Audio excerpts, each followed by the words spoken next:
এখানে আমরা যেটা মনে করি যে এই যে সরকার যেহেতু অন্তর্বর্তীকালীন সরকার, এখানে এই ধরনের স্টেপ গুলো নিঃসন্দেহে আপনার কিছুটা সমস্যা তৈরি করবে।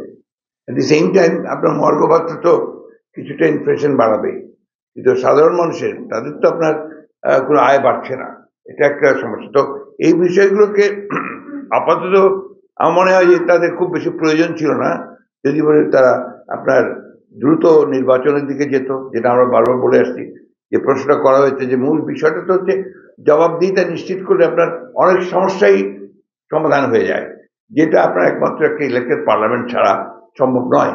সেই কারণেই আমরা এত বেশি জোর দিচ্ছি আপনার একটা নির্বাচনের মাধ্যমে একটা জবাবদিহিমূলক সরকার এবং একটা অবস্থা তৈরি করা।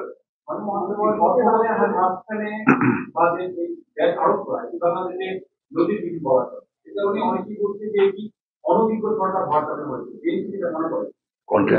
ওটা তো বললাম, বলেছেন তো, ওটা তো আমি যে একটু আগে বক্তব্যটা রাখলাম ইকোনমিক ম্যানেজমেন্টে, সেটা তো বলা হয়েছে কি।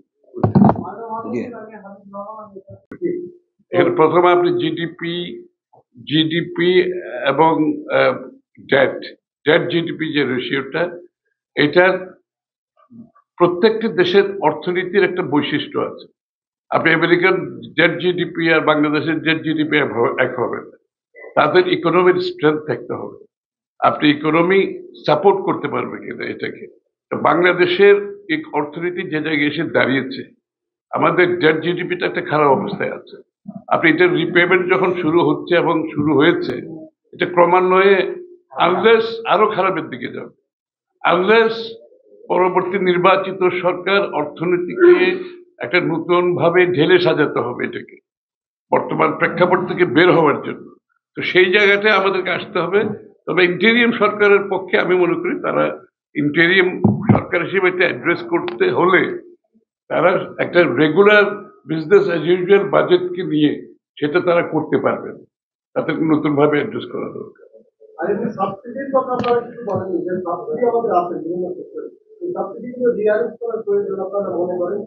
আরেকটা বাইরে কিন্তু হলো যে আমাদের না, সাবসিডি তো দিতে গেলে তো আপনাকে আরো রেভিনিউ আর্ন করতে হবে।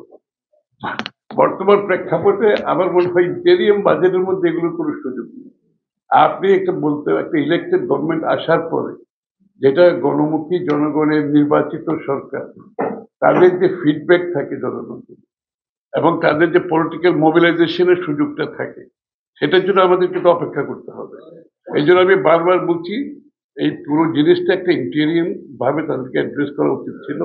ওই বিজনেস অ্যাজ ইউজুয়াল আওয়ামী লীগের বাজেটকে তারা কন্টিনিউ করতে গিয়ে এই বিপদে পড়ছে, এবং সেটার জন্য যে বর্তমান প্রেক্ষাপটে বাংলাদেশের এই যে আপনাদের এই শেখ হাসিনার সময় যে বড় বড় প্রজেক্টগুলো, যেগুলো return on investment is low, তারা যে লুটপাটের বাজেট করেছে, আপনাকে তো ওইটা বাস্তবায়ন এই মুহূর্তে করার প্রয়োজন নাই। এখানে তো আপনার সুযোগ আছে, আপনাকে আপাতত এটা স্থগিত রেখে যে ইমিডিয়েট বাংলাদেশের মানুষের ক্রাইসিসটা সেটা আপনাকে অ্যাড্রেস করতে হবে।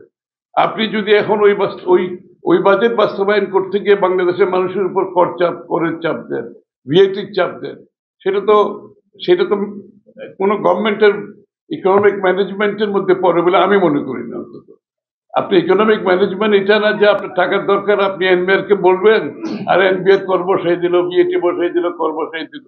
This is the easiest option, but this is not how economic management. এইভাবে হবে না। আপনার বর্তমান ইকোনমিক ম্যানেজমেন্টের যে পার্সপেক্টিভ, সেটা আপনাকে বুঝে সেভাবে ডিসিশন নিতে হবে।